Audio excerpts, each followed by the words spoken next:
Crime press 24/7 आपका स्वागत। आप देख रहे हैं क्राइम प्रेस 24/7। उत्तर प्रदेश के जनपद बस्ती में राष्ट्रीय पिछड़ा वर्ग मोर्चा निकाला गया।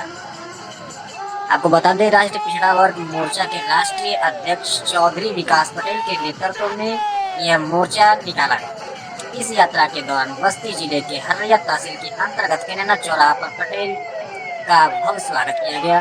साथ ही हर्रिया में कार्यक्रम का आयोजन भी किया गया। जनपद बस्ती से रिपोर्ट सुनील कुमार की। आइए देखते हैं इस वीडियो के माध्यम से।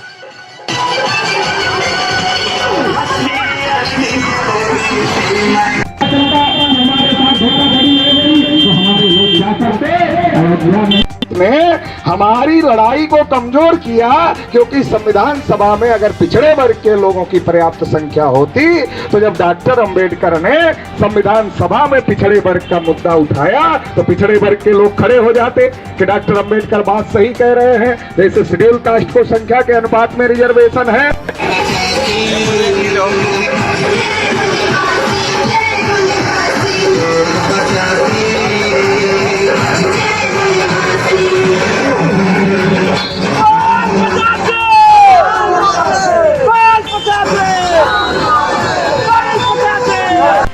अच्छे वाले हिंदू थे, उमा भारती तो अच्छी वाली हिंदू थी, परवीर तोगड़िया तो अच्छे वाले हिंदू थे, इन्हीं को ट्रस्ट में रख लेते। इनसे तो मस्जिद गिरवाया, जब इनसे मस्जिद गिरवाया तो ट्रस्ट में भी इनको रख लेते, लेकिन इनको भी रखने का काम नहीं किया। पिछड़े वर्ग का इस्तेमाल करो और पिछड़े वर्ग का ही सत्यानाश करो, ये ब्राह्मणों की नीति है। आज पूरे ट्रस्ट पर ब्राह्मणों का कब्जा है और चंदा हमारे लोगों से मांग रहे हैं। चंदा हमारे लोग देंगे, ट्रस्ट में ब्राह्मणों को जाएगा, मलाई ब्राह्मण काटेंगे। हम लोगों को भी हाथ जोड़कर कहना है, जब रामनाथ कोविंद जी पुष्कर के मंदिर में गए तो रामनाथ कोविंद जी अच्छे वाले हिंदू नहीं थे और उनको मंदिर में नहीं घुसने दिया, लेकिन जब चंदा मांगना हुआ तो रामनाथ कोविंद जी सबसे अच्छे वाले हिंदू हो गए, वहां से चंदे की शुरुआत किया। इस साजिश को हमारे लोगों को समझना होगा। धर्म के नाम पर हमारा इस्तेमाल किया जा रहा है और धर्म के नाम पर हमारा इस्तेमाल करके हमारा सत्यानाश करने का काम किया जा रहा है। हमें समझना होगा। हमारे आपके बीच में भी चंदा मांगने वाले आ रहे होंगे, आएंगे, क्योंकि वो तरजीबी है, वो पैदा नहीं करते। वो कहते ना हल चले ना चले गुजारी वही। मगर जो हम पिछड़े वर्ग के लोग हैं, जिनकी आबादी देश में 52% है और ये 52% का आंकड़ा भी अंग्रेजों के समय का आंकड़ा है, क्योंकि आजाद भारत में हमारी गिनती ही नहीं हुई। पता ही नहीं है कि आजाद भारत में हम कितने हैं। हम लोगों का ऐसा अनुमान है कि अगर हम लोगों की गिनती आज की तारीख में हो तो हमारी आबादी 60 से 65% के बीच में पिछड़े वर्ग के लोगों की आबादी हो। लेकिन बहुत ही चिंतन का विषय है, बहुत ही गंभीर विषय है कि इतनी बड़ी आबादी लोकतंत्र में, जहां सबको वोट का अधिकार है और सबके वोट की एक ही पहलू है और जिसके वोट ज्यादा होते हैं उनकी सरकारें बनती हैं और सरकारें ये तय करती हैं कि अब देश में क्या होना चाहिए।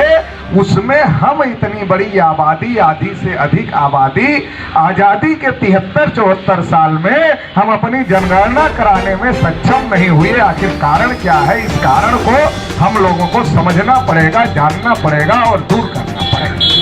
राष्ट्रीय पिछड़ा वर्ग मोर्चा जो जागृति चेतना हम पिछड़े वर्ग के लोगों के अंदर नहीं, जो जानकारी हम पिछड़े वर्ग के लोगों के पास में नहीं है, उस जानकारी को लेकर के आया है ताकि हमारे लोगों के अंदर जागृति बढ़े और जागृति बढ़ेगी तो हम लोग संगठित होंगे और संगठित होंगे तब हम अपने हक अधिकार की लड़ाई को लड़ सकते हैं। इसलिए राष्ट्रीय पिछड़ा वर्ग मोर्चा ने 2 फरवरी से यह परिवर्तन यात्रा शुरू किया है।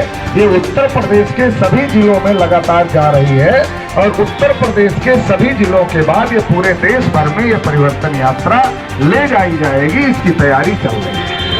तो साथियों, ये जो हम लोग हैं 52 से 60% है, हमारी समस्याओं का समाधान क्यों नहीं हो रहा, ये हमको जानने और समझने की जरूरत है।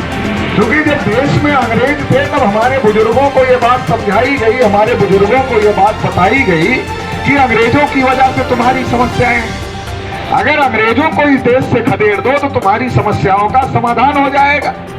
हमारे तमाम पुरखे पूर्वजों ने अंग्रेजों को खदेड़ने के लिए लाठी खाए, अंग्रेजों से डंडे खाए अंग्रेज।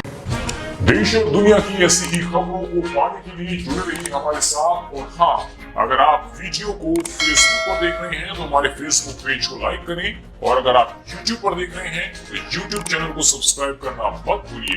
वीडियो को लाइक कीजिए, शेयर कीजिए और अपने कमेंट जरूर दीजिए।